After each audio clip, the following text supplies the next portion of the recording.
৭১ issue সমাধানে প্রস্তুত পাকিস্তান। এনসিপিকে এমন আশ্বাস দিয়েছেন পাকিস্তানের উপপ্রধানমন্ত্রী ও পররাষ্ট্রমন্ত্রী ইসহাক দার। বিকেলে পাকিস্তান দূতাবাসে বৈঠক শেষে একথা জানান এনসিপি নেতা নাসির উদ্দিন পাটোয়ারি। আর এনসিপি সদস্য সচিব আখতার হোসেন জানান, বাংলাদেশ পাকিস্তানের সম্পর্ক উন্নয়নের অনেক জায়গা আছে, তবে কোনো আধিপত্যবাদ থাকবে না। এছাড়া জামায়াতে ইসলামীর সঙ্গেও বৈঠক করেন ইসহাক দার। পরে জামায়াতের নায়েবে আমির আবদুল্লাহ মোহাম্মদ আবু তাহের জানান, দুই দেশের স্বার্থ সংশ্লিষ্ট আঞ্চলিক বাণিজ্য বিষয়ে আলোচনা হয়েছে। সন্ধ্যা ৬টার পর ইসহাক দার বৈঠক করেন বিএনপির সাথে। বান্ডেল থাকলে প্রতি সেনমানিতে টাকা বাঁচবে। বিকাশ সেনমানি বান্ডেল কিনে জিতুন প্রতি লেনদেনে। ৩ দিনের সফরে ঢাকায় পৌঁছান পাকিস্তানের পররাষ্ট্রমন্ত্রী।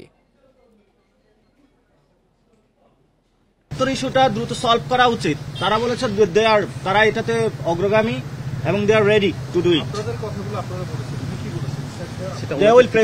তারা একটা প্রেস মিট করবেন। আমাদের সাথে দুই দেশের স্বার্থ সংশ্লিষ্ট বিষয়, একটা আঞ্চলিক বাণিজ্য এবং পারস্পরিক কিভাবে আরো সম্পর্ক বৃদ্ধি করা যায়, এসব বিষয়ে আলোচনা হয়েছে এবং আগামীতে দুটি ভাতৃপ্রতিম মুসলিম রাষ্ট্রের সাথে আরো কিভাবে এক্সচেঞ্জ বৃদ্ধি করা যায়। বিস্তারিত জানাতে পাকিস্তান দূতাবাসের সামনে থেকে যোগ দিচ্ছেন সহকর্মী নাহিদ কামাল। নাহিদ, ইতোমধ্যে তো এনসিপি আর জামাতের সাথে বৈঠক অনুষ্ঠিত হয়েছে, বৈঠকের পর কি জানা গেছে আর বিএনপির বৈঠকটি কখন নাগাদ শেষ হবে?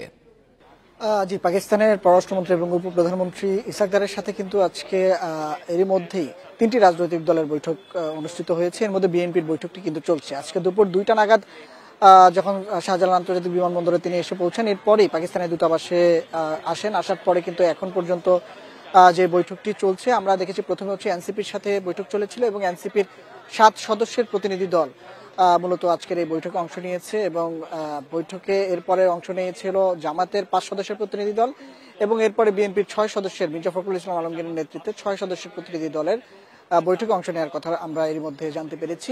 এখনো বিএনপির সাথে বৈঠকটি চলছে বলে সর্বশেষ জানতে পেরেছি। এর মধ্যে এনসিপির সাথে বৈঠকে যেটি আলোচনায় বৈঠক শেষে আমাদেরকে যেটি জানিয়েছেন, মূলত ৭১ ইস্যুতে যেসব অমীমাংসিত ইস্যুগুলো রয়েছে সেসব বিষয়ে পাকিস্তান সমাধানের প্রস্তুত, এমনটাই এনসিপিকে জানিয়েছে এবং সেই জন্য তারা এই মুহূর্তে রেডি আছে। এইসব বিষয় কিন্তু এনসিপিকে জানিয়েছে। তারা সংবাদ সম্মেলনে সাংবাদিকদের প্রশ্নের জবাবে এই বিষয়গুলো তুলে এনেছেন। এছাড়া আঞ্চলিক বাণিজ্য সহ আরো বেশ কিছু বিষয় আলোচনা হয়েছে।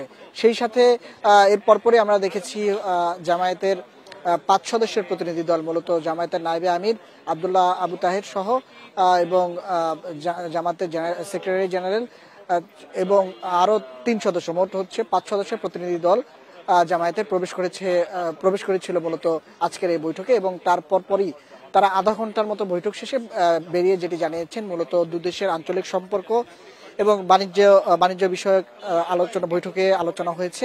সেই সাথে সার্ককে কিভাবে আরো শক্তিশালী করা যায় এবং ফিলিস্তিন ইস্যুতে আলোচনা হয়েছে বলে জামায়াতের পক্ষ থেকে জানানো হয়েছে। সেই সাথে আমরা গণমাধ্যমের পক্ষ থেকে জামায়াতকে প্রশ্ন করা হয়েছিল যে ৭১ ইস্যুতে কোনো আলোচনা হয়েছে কিনা।